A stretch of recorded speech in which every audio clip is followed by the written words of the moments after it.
15 વર્ષનો એક દીકરો ગુજરી ગયો અને મંત્રીના મોઢામાંથી નીકળ્યું, ભગવાનની મોટી કૃપા થઈ. રાજાનો દીકરો મરી ગયો અને મંત્રી બોલે ભગવાનની મોટી કૃપા થઈ. રાજાને ગમ્યું નહીં, પણ રાજાને મંત્રી બહુ પ્રિય હતો એટલે શાંત રહ્યા. થોડા દિવસ થયા અને રાજમાં બરાબર રાજાના પત્ની રાણીનું મૃત્યુ થયું. એટલે મંત્રી બોલ્યો ભગવાનની મોટી કૃપા થઈ. રાણી મરી ગઈ, મોટી કૃપા થઈ. રાજાને ગમ્યું નહીં, કાંઈ શાંત રહ્યા. એમાં બરાબર દિવસો જતા રહ્યા અને એમાં બરાબર રાજાએ એક નવી તલવાર લીધી. એટલે તલવારની ધાર આમ બરાબર આમ જોતા હતા, એમાં બરાબર તલવારની ધાર બરાબર બહુ ચટકીલી હતી. એમાં રાજાની આંગળી કપાઈ ગઈ. તો બાજુમાં ઉભેલો મંત્રી બોલ્યો ભગવાનની બહુ મોટી કૃપાથી આંગળી કપાઈ ગઈ. રાજાને ગમ્યું ને એટલે તરત જ હુકમ કર્યો, ચાલ્યો જા મારા રાજમાંથી, નહીં તો હમણાં તને મૃત્યુદંડ દઈશ. તું મને બહુ વાલો છો એટલા માટે તને રાજમાંથી કાઢી મૂકું છું. રાજની એક પણ વસ્તુ લીધા વગર, બીજું કાંઈ જ બોલ્યા વગર જ્યારે એને કાઢે છે ત્યારે એટલું બોલ્યો ભગવાનની બહુ મોટી કૃપા, તમે મને કાઢી મૂકો છો. ભગવાનની બહુ મોટી કૃપા છે, તમે મને રાજમાંથી કાઢી મૂકો છો. નીકળી જાય છે. પણ આ સંસારમાં કહેવાય છે કે જેની હારે પરમાત્મા હોય એનો વાળ વાંકો કોણ કરી શકે? દુનિયા ઉથલની પાથલ થઈ જાય, પણ જેના પર ભગવાનની કૃપા હોય એનું તમે બગાડી ન શકો. જેને પ્રભુની કૃપા હોય. અને આ સંસારમાં મેં કહ્યું છે તમને કે તમારા જીવનમાં જે સ્થિતિ આવે ને એ સ્થિતિ સારી છે, આવો સ્વીકાર કરજો. પ્રભુની બહુ મોટી કૃપા છે, આવું સમજજો. કારણ જે પણ થઈ રહ્યું છે એમાં પ્રભુ તમારું સારું જ કરતા હશે. જે થઈ રહ્યું છે, કોઈ સાથે સંબંધ જોડાઈ જાય તોય ભગવાનની કૃપા સમજવી. ક્યારેક આપણો કોઈ વાંક વગર કોઈ હારેનો સંબંધ તૂટી જાય તોય પરમાત્માની કૃપા સમજવી. કારણ જો જોડાયેલા રહેતા હોત તો કદાચ તમારે વધારે નુકસાન જવાનું હતું. એટલા માટે પરમાત્માએ તમને ત્યાંથી તોડી નાખ્યા છે. આ યાદ રાખજો. સમય વ્યતીત થયો. રાજા બરાબર પોતાના બીજા સૈનિકોને સાથે લઈ અને જંગલમાં શિકાર માટે જાય છે. એમાં બરાબર એક શિકારની પાછળ રાજાનો તેજ ઘોડો દોડતો હતો. બાકીની સેના પાછળ રહી ગઈ. અને એમાં બરાબર ડાકુઓનો એક સંઘ ન્યા રહેતો હતો. એમાં એની ઘરે યજ્ઞ હતો અને ન્યા પુરોહિતોએ કીધું કે એક માણસની બલિ ચડાવવી પડશે. રાજાને ડાકુ પકડીને લઈ આવ્યા. એટલે પુરોહિતે પ્રશ્ન કર્યો કે ભાઈ તારો દીકરો છે? તો કે મારો દીકરો મરી ગયો છે. એટલે પુરોહિતે કીધું આ તો જળેલા હૃદયનો માણસ છે, આનું હૃદય બળેલું છે, દીકરો મરી ગયો એટલે દુઃખી થયેલો હોય. બીજું પૂછ્યું તારા પત્ની છે? તો કે મારા પત્ની મરી ગયા છે. કે આ તો અડધું અંગ મરી ગયેલું છે, પણ કદાચ આ મરવાના વાટે ખોટું બોલતો હોય. એમાં એક પુરોહિતની નજર ગઈ, આંગળી કપાઈ ગયેલી હતી. એટલે પુરોહિતે કીધું કે ભાઈ આની બલિ નહીં ચડાવાય. કેમ? તો કહે છે એની આંગળી કપાઈ ગયેલી છે અને અંગ ભંગ થયું હોય એવો માણસ બલિમાં ન ચાલે. અંજાવા દો. રાજા ઘરે આવ્યો. ઘરે આવીને પહેલા વેલા એને અન્ન અને જળનો ત્યાગ કર્યો. જ્યાં સુધી મારો મંત્રી મને ન મળી જાય ત્યાં સુધી હું અન્નજળ મોઢામાં નહીં મૂકું. હવે અન્નજળ મોઢામાં ન મૂક્યું. મંત્રીને બોલાવે છે. મંત્રી આવે છે. મંત્રીને કીધું મારો દીકરો મરી ગયો. તું બોલ્યો મારા પત્ની મરી ગયા. તું બોલ્યો ભગવાનની મોટી કૃપા. મારી આંગળી કપાઈ ગઈ. તું ભગવાનની કૃપા બોલ્યો, સારું થયું. તારા હિસાબે બરાબર ભગવાનની કૃપા. જો મારી આંગળી કપાયેલી ન હોત તો આજ મારું ગળું કપાઈ ગયું હોત. પણ આ બધી વાત તો બરાબર, પણ તને મેં રાજમાંથી કાઢી મૂક્યો તોય તું એમ બોલ્યો કે ભગવાનની મોટી કૃપા તમે મને કાઢી મૂકો છો. એમાં તારો શું ભાવ હતો? તો કે કહે છે મહારાજ તમને તો ખબર છે કે તમારો જે ઘોડો છે એ જેટલો તેજ છે એટલો જ મારો ઘોડો તેજ છે. જો તમે જંગલમાં શિકાર કરવા ગયા ત્યારે મને હારે જ લઈ ગયા હોત, અને હારે લઈ ગયા અને તેથી તમારી આંગળી કપાઈ ગયેલી હતી, પણ મારું તો એકે અંગ કપાયેલું નહોતું, તો મને તો ગળું કાપી જ નાખત. આ તો તમે મને કાઢી મૂક્યો એટલે હું બચી ગયો. ભગવાનની કૃપા છે. આ બધી ભગવાનની કૃપા છે વાલા. તો જેની હારે ભગવાન હોય એનું વાળે વાંકો ન થાય. તો પરમાત્મા 5 પાંડવોને જે જગ્યાએ સુવાનું હતું ત્યાંથી લઈને નીકળી જાય છે. એની જગ્યાએ દ્રૌપદીના 5 દીકરાઓ સૂઈ ગયા છે. અને અશ્વત્થામા અડધી રાતે આવી અને ખડગ લઈ અને અશ્વત્થામા 5 પાંડવો સૂતા છે એમ જાણી અને મસ્તક ઉતાર્યા અને મસ્તક લઈને દુર્યોધન પાસે જાય છે. પણ જ્યારે ખબર પડી કે પાંડવોના નહીં, દ્રૌપદીના 5 દીકરાઓના મસ્તક છે, ત્યારે અશ્વત્થામાને પછતાવા સિવાય કાંઈ ન મળ્યું. એટલે કહેવું ગમે છે, વચન દિયા સોચા નહીં હોગા ક્યા પરિણામ, સોચ સમજ કર કીજીએ જીવન મેં હર કામ. જિંદગીમાં 2 વાક્યો લખી રાખજો જિંદગીની નોટમાં. એક, તમે જ્યારે બહુ આનંદમાં હોવ ને, બહુ અતિશય આનંદમાં હોવ, ત્યારે કોઈ દિવસ કોઈને વચન ન આપી દેવું. અતિશય આનંદમાં હોવ ત્યારે કોઈને વચન ન આપી દેવું, અને અતિશય ક્રોધમાં હોવ ત્યારે કોઈ વાતનો નિર્ણય ન કરી લેવો કોઈ દિવસ. આ 2 વાત જિંદગીની નોટમાં લખી રાખજો. કારણ અતિશય આનંદમાં આપેલું વચન અને અતિશય ક્રોધમાં કરેલો નિર્ણય તમને જિંદગીભરનો પછતાવો આપી જવાની સંભાવના ધરાવે છે. માટે ક્યારેય પણ આનંદમાં કોઈને વચન ન આપશો અને ક્રોધમાં ક્યારેય કોઈ નિર્ણય ન કરી લેશો. અહીંયા અશ્વત્થામાને પછતાવો થયો કે મારો નિર્ણય ખોટો પડ્યો. આજે મારા નિર્ણયથી હું દુઃખી થયો. પછી તો દ્રૌપદીજી રડે છે, કુંતા રડે છે. ભગવાન અર્જુનને લઈને આવે છે અને અર્જુન પ્રતિજ્ઞાબદ્ધ બન્યા. અને એ અર્જુન જ્યારે અશ્વત્થામાને પકડવા જાય, અશ્વત્થામાને પશુની જેમ બાંધીને લઈ આવે અને દ્રૌપદીને કહ્યું કે લે, આ તારા 5 દીકરાઓનો હત્યારો, 5 દીકરાઓનો હત્યારો લઈને આવ્યો છું. ત્યારે રડતી રડતી દ્રૌપદી આંખ ઊંચી કરે, જોયું ત્યાં તો અશ્વત્થામા તો જે 5 દીકરાના હત્યારાને મારવા માંડે જે માં, એના બદલે દ્રૌપદી 2 હાથ જોડીને એટલું જ કહ્યું, મુચ્ચતામ મુચ્ચતામ એષ બ્રાહ્મણો નિતરામ ગુરુ. છોડી દો, તમે કોને લાવ્યા છો? મને કહો તમે. આજ દ્રૌપદીને યાદ કરીએ છીએ, એનું મેન કારણ આ છે કે દ્રૌપદીમાં ધૈર્ય હતું, ધીરજ હતી. આપણા દીકરાને પડોશીએ ખાલી હાથ પકડીને ઝંઝણાવ્યો હોય ને, તો આપણે એની ઘરે જઈને ન બોલવાના શબ્દો બોલી આવીએ છીએ. અહીંયા દ્રૌપદીના 5 દીકરાઓને મારી નાખ્યા હતા, ધડ પડ્યા હતા મસ્તક વિહોણા, અને એ હત્યારાને લઈને આવે છે. અને બ્રાહ્મણનો દીકરો હતો, એ જોયું તો એ દીકરાઓના હત્યારાને એને પગે લાગીને કીધું છે પોતાના પતિને, મુચ્ચતામ મુચ્ચતામ, અને છોડી દો. આ બ્રાહ્મણ છે, બ્રાહ્મણ અપમાનને પાત્ર નથી, અને છોડી દો તમે. ભાગવતમાં લખ્યું છે, બ્રહ્મ બંધુર્ન હંતવ્ય આતતાઈ વધારણવ. બ્રાહ્મણ હોય અને એને કોઈ ભૂલ કરી હોય તો એને ક્યારેય મારવો નહીં, એને જવા દેવો. અહીંયા કહ્યું જવા દો તમે, આને મારશો નહીં, બ્રહ્મ હત્યાનું પાપ ન કરો. અર્જુને ભગવાન કૃષ્ણને પૂછ્યું, પ્રભુ શું કરું? અને ત્યારે કીધું કે આ સંસારમાં આબરૂદાર માણસને મૃત્યુનો ડર ન હોય, એની આબરૂનો ડર હોય છે.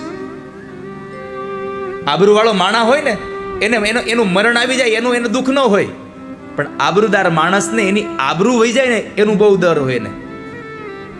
એક કામ કરો, એની આબરૂ કાઢો, એનું અપમાન કરી નાખો જાહેરમાં, પછી જીવશે પણ મર્યા જેવું. અને અશ્વત્થામાનું અપમાન કરીને કાઢી મૂકે છે. અને કહેવાય છે કે પણ આ સંસારમાં બધાઈને મૂકી દેવાય, નાક વગરના મુકાય નહીં કોઈ દી.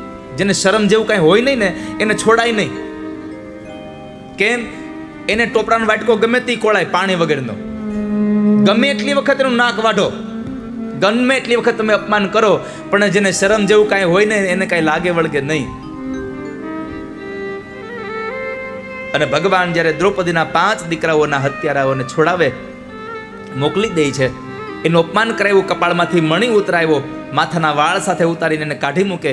અપમાનિત થયેલો અશ્વત્થામા અગ્નિમાં બળે છે. અને આ બાજુ ભગવાને દ્રૌપદીના 5 દીકરાઓને અગ્નિ સંસ્કાર કરી અને ભગવાન જ્યાં દ્વારિકા જવાની તૈયારી કરે, એ સમયે એક સ્ત્રી આવી ભગવાનમાં પરમાત્માના પગ પકડી અને એની પ્રાર્થના કરી એટલું કહે, પાહી પાહી મહા યોગિન દેવ દેવ જગતપતે.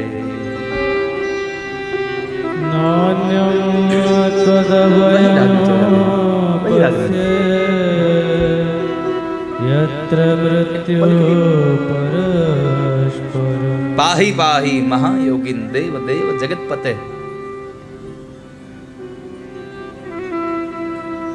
નાન્યમ ભયમ ત્વદ ભયમ પશ્ય યત્ર મૃત્યુ પરસ્પર. એક ઉતરા આવે છે અભિમન્યુની વિધવા પત્ની, અને ભગવાનનો પગ પકડીને કહે છે, પ્રભુ રોકાઈ જાઓ, મારા ગર્ભને બચાવી લ્યો, અશ્વત્થામા મારી નાખશે. અને એ સમયે પરમાત્મા ઉતરાના ઉદરમાં ગયા, જ્યાં પરીક્ષિત મહારાજ હતા, એના ગર્ભનું રક્ષણ કર્યું. આ કથા એક ઉપદેશ આપે છે કે દાંપત્ય જીવનમાં, સંસારમાં જીવન જીવતા હોઈએ અને કદાચ લગ્ન પછી ઉદરમાં આવેલું બાળક વારે વારે જો પડી જતું હોય, ગર્ભપાત થઈ જતો હોય, વધારે વારંવાર પેટમાં બાળક રહેતું ન હોય, 2-5 મહિનામાં એ બાળક ઉદરમાંથી નીકળી જતું હોય, તો એવી સ્ત્રી પોતાના ઘરની અંદર સ્વચ્છ બની અને પરમાત્માના નામનો એક દીવો પ્રગટાવી અને ભગવાન પાસે પ્રાર્થના કરે, મામે ગર્ભો નિપાત્યતામ, મામે ગર્ભો નિપાત્યતામ, મામે ગર્ભો નિપાત્યતામ. મારા ગર્ભની રક્ષા કરો, મારા ગર્ભની રક્ષા કરો. અને પરમાત્મા ગર્ભની રક્ષા કરે છે, ગર્ભનું રક્ષણ કરે ભગવાન. પરમાત્મા ઉતરાના ઉદરમાં ગયા, અને ઉદરમાં ગયા એટલે ભગવાનને વિચાર આવ્યો કે હું તો આનો નાનો ભાઈ છું, એટલે મોટા ભાઈની રક્ષા કરવી મારા નાના ભાઈની ફરજ છે.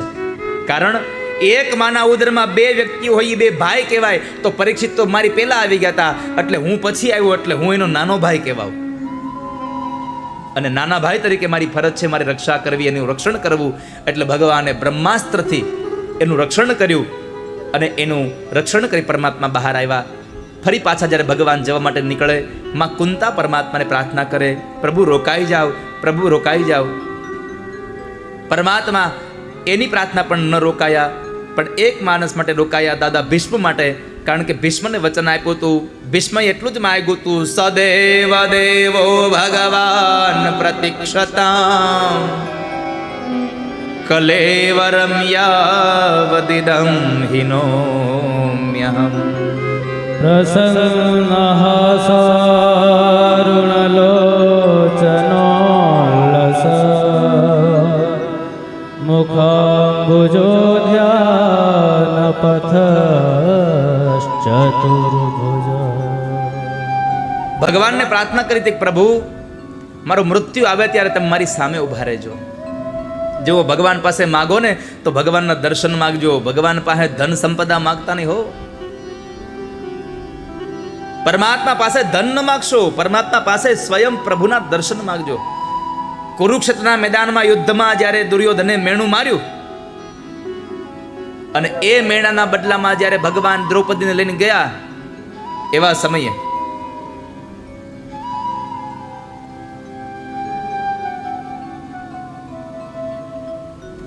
એવા દિવસે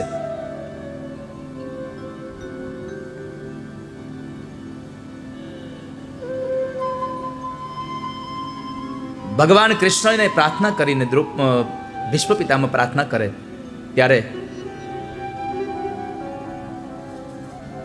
ભીષ્મ પિતામને કહ્યું, પ્રભુ માગો, શું આપું? અને પિતામાં ભીષ્મએ માગ્યું કે મારા મૃત્યુના સમયે મને તમારા દર્શન થાય.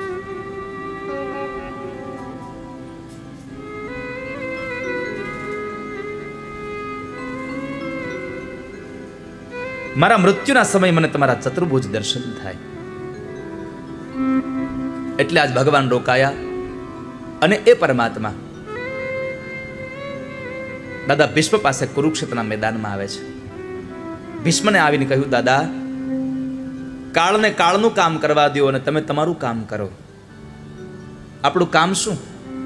ભજન કરવા, પરમાત્માનું ભજન કરવું, ઠાકોરજીનો સત્સંગ કરવો, એ મનુષ્ય જીવનનું કાર્ય છે. તમે તમારું કામ કરો, તમારા મૃત્યુને બોલાવી લ્યો. મૃત્યુના સમયે દાદા ભીષ્મએ ભગવાનને સ્તુતિ કરી, ઇતિમતિ રૂપકલ્પિતા વિતૃષ્ણા